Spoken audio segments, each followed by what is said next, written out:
అనంత కరుణామయుడు అపార కృపాశీలుడు అయిన అల్లాహ్ పేరుతో ప్రారంభిస్తున్నాను. ఆయత్ నంబర్ 257.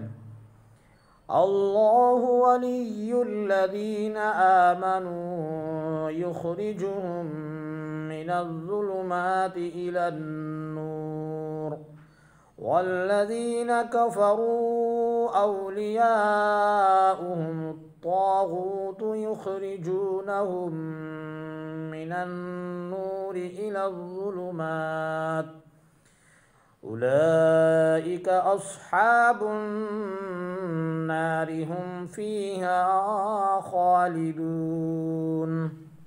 ఆయత్ నంబర్ 257. విశ్వసించిన వారి సంరక్షకునిగా స్వయంగా అల్లా ఉంటాడు.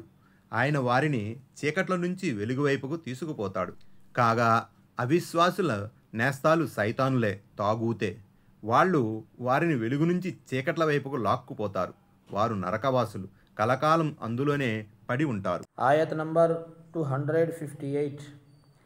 అలం తర ఇలల్లదీ హాజ్జ ఇబ్రాహీమ ఫీ రబ్బిహి అన్ ఆతాహుల్లాహుల్ ముల్క్ إذ قال إبراهيم ربي الذي يحيي ويميت قال أنا أحيي وأميت قال إبراهيم فإن الله يأتي بالشمس من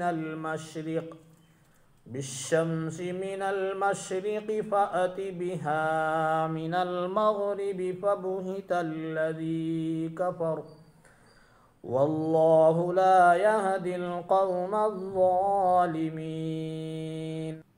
ఆయత్ నంబర్ 258.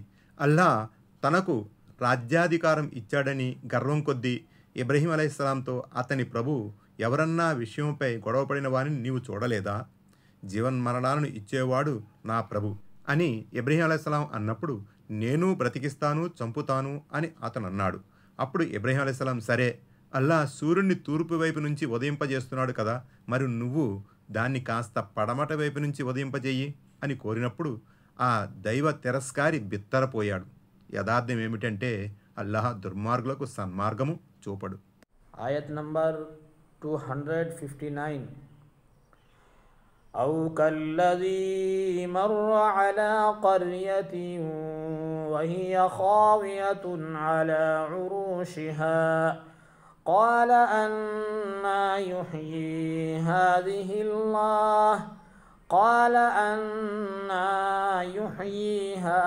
الله بعد موتها فأماته الله 100 عام ثم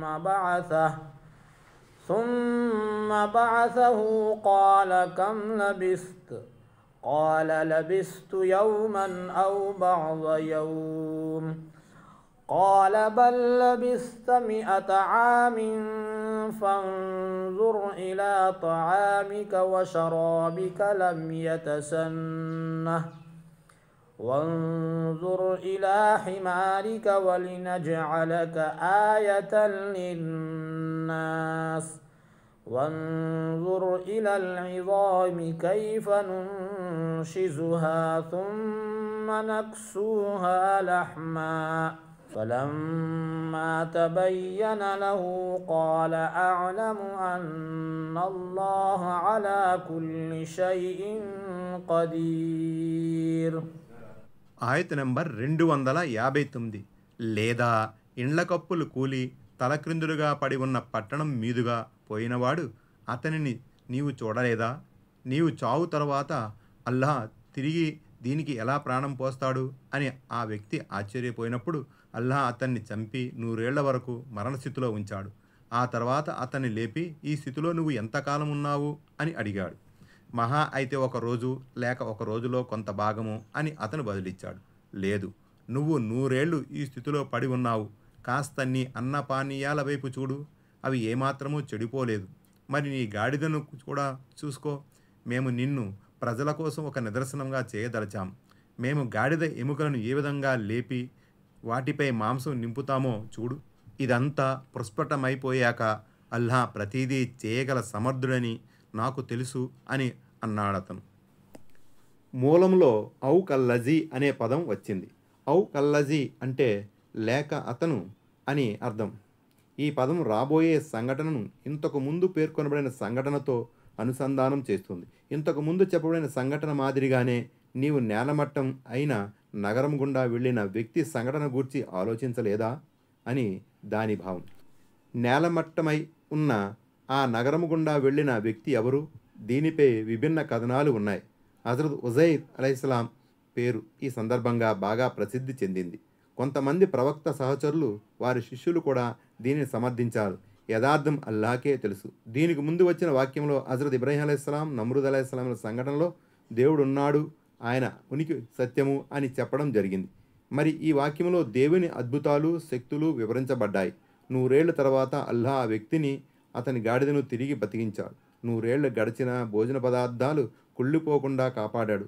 ప్రపంచంలో మన ముందు ఒక దృష్టాంతంగా ఈ పని చేసిన అల్లాయే ప్రళయ దినాన సమస్త మానవులను తిరిగి లేపుతాడు. 100 ఏళ్ల తర్వాత పునర్జీవనం చేసినవాడు వేల సంవత్సరాల తరువాత మాత్రం పునర్దించలేడా? ఆ వ్యక్తి మరణించినప్పుడు కాస్త పొద్దెక్కిందని, లేపి నిలబెట్టినప్పుడు ఇంకా పొద్దు గూక లేదని చెప్పబడింది.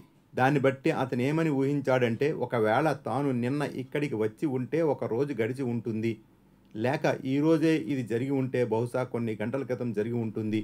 మరి చూడబోతే ఈ సంఘటన జరిగి 100 ఏళ్లు నిండాయి. అంటే నాకు ముందు నుంచి నమ్మకం ఉంది. కాకపోతే ఈ అనుభవం ద్వారా నా నమ్మకం మరింత బలపడింది, నా జ్ఞానం కూడా పెరిగింది అన్నది ఆ వ్యక్తి మాటల ఉద్దేశం.